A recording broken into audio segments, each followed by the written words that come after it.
If your dinks keep popping up or go straight into the net, this video is going to fix that. Today, I'm going to show you how to properly dink a ball with great technique so that your opponents can't attack it. First, let's clear some things up. A dink is not a push shot, and it's definitely not a wrist flick. Also, it's not about hitting the ball hard. A good dink is a controlled lift that travels just high enough to clear the net and lands in a spot in the kitchen that your opponents can't attack. If you can force your opponent to dink the ball back instead of speeding it up, then you did your job right. Grip pressure is so important when you're dinking.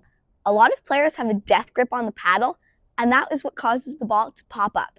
So for grip pressure, you want about a 2 or 3 out of 10. Your paddle path should be slightly low to high. Think lift, not push. Notice how there's no backswing and no wrist flick. The paddle stays in front of my body the whole time.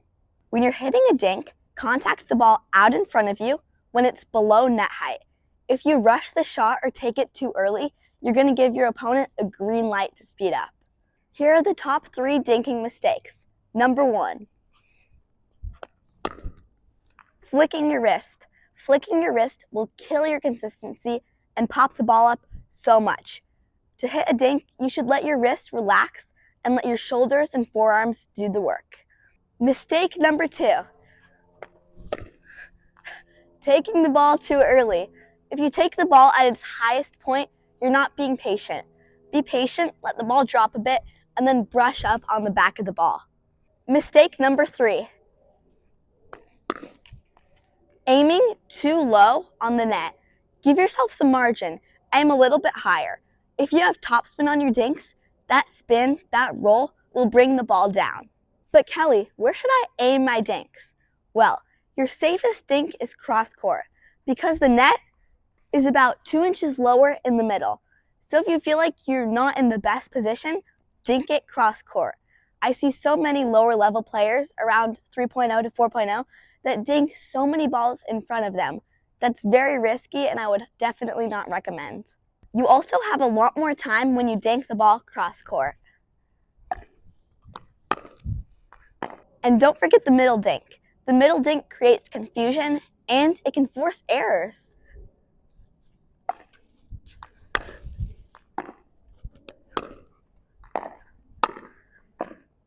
Here are 3 drills that'll help you be more consistent and have better dinks in tournaments.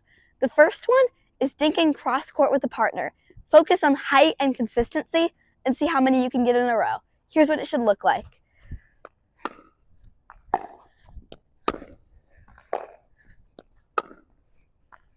Drill number 2, pretend to be in an actual dink battle. This will simulate what it will be like in a tournament.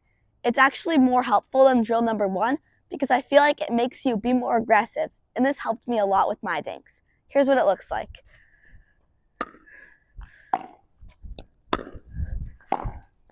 Drill number 3, hit a dink and work on immediately just recovering your stance. That's all I want you to focus on in this drill.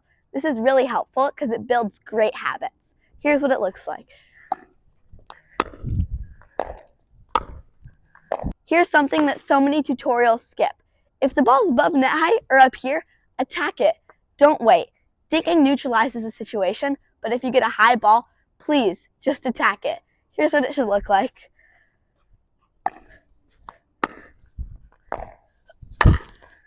Remember this, lift the ball, know when to dink and where to dink, and hit with margin.